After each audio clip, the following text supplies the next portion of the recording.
Hello guys, আসসালামু আলাইকুম। আপনারা সবাই কেমন আছেন? আশা করি সবাই ভালো আছেন। তো আমরা কোম্পানি থেকে বেড়ালাম ঈদের নামাজ পড়ার জন্য। আমার হাতে 8টার সময় নামাজ, তো 6:30 বাজিল বেড়ালাম। তো বাজার যাবো, বাজার যা খানিক টাইম পাস করবো, করার পরে মসজিদের গেট যেগুলো খুলবে সেগুলো আমরা যাবো। তো আমরা দুজন বর্তমান যে আছে, আরেকজন অল্প দেরি করে আসবে, মুই আর মোর এই ভাইটে বেড়াচ্ছি। তো এই যে কোম্পানির গেট খুলবে এলা সন্ধ্যা। আমার কোম্পানির লুক এই ধরনের, এই যে লুক কোম্পানি, ঠিক আছে। তো এলা আমরা যাবো। সকাল সকাল বেড়ালাম, গা পাওয়া ধুলাম, পাঞ্জাবি পিনলাম, লং প্যান্ট পিনতেছি। মাথার স্টাইল থেকে আমার লাগি, মাথার চুলগুলো কালকে কাটা হয়েছে, তারপরে কালার করা হয়েছে। তো সকাল সকাল বেড়ালাম, যাই আমরা মসজিদ বলি রওনা নিলাম। ধরো আমার এটি কেমন, আমার এটি ঈদ বলি কোনো এনজয় হয় না। অ্যাকচুয়ালি এনজয় হয় ভিলেজ জায়গাত, মানে গাঁও জায়গাত এনজয় হয়। আমার এটি বেশি এনজয় হয় না, কারণ এটি টাউন জায়গা।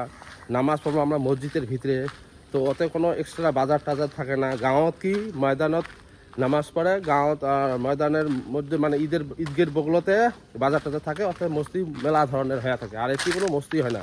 নামাজ পড়বি, আসবো রুমত, আসবো খাওয়া দাওয়া করবো। হোটেল থেকে বিরিয়ানি টিরিয়ানি নিয়ে আসবো, আজকে বানাবে তো পাই না, তো হোটেল নিয়ে আসবো, বিরিয়ানি টিরিয়ানি নিয়ে আসবো হোটেল থেকে। তো আজকে ওইলে খাবো, খাওয়ার পর আবার 1:30টার সময় আছে সিনেমা, কারণ কি গরম আছে গোটা দিন। তো ওই জন্য আজকে আমরা সিনেমা দেখতে যাবো। তো ভিডিওটা আজকে শেষ পর্যন্ত তোমার দেখবেন, ব্লগটা অনেক ভালো লাগবে। আর যদি ভালো লাগে তাহলে লাইক কমেন্ট শেয়ার করবেন, আর চ্যানেলটা সাবস্ক্রাইব করিয়ে রাখবেন। নানান ধরনের ব্লগ নিয়ে আসি থাকুন। তো ভিডিও শুরু করা যাক, বেশি কথা না বাড়িয়ে চলো বন্ধুরা ভিডিওটা শুরু করে দিই।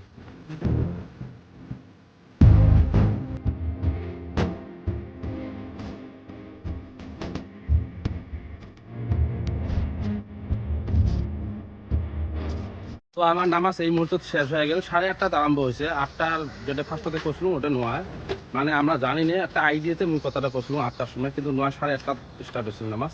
তো এই মুহূর্তে আমার নামাজ শেষ। তো এলা আমরা বেড়াইলাম মসজিদ থেকে। আমার মসজিদ হলো কি ওই মসজিদ নম্বর নামাজ পড়লাম। 3 তলা, 3 ফ্লোর, এক ফ্লোর মিনিমাম 100-150 মানুষ ধরে। 150 মানুষ প্রায় ধরে এক ফ্লোরতে মিনিমাম 150 মানুষ ধরে। 3 ফ্লোর মিলিয়ে ধরো ফ্লোর সবগুলোতে লোড হয়ে গেছে মানুষ। তো আজকের এই নামাজের ব্লগটা এতটুকুই। ব্লগটা ভালো লাগলে অবশ্যই লাইক কমেন্ট শেয়ার করবেন, আর চ্যানেলটা সাবস্ক্রাইব করে রাখবেন। নানান ধরনের ব্লগ আসি দেখবে। তো নেক্সট ভিডিও দেখা হবে। তো দেখা যাক কি হয় আজকের দিনে।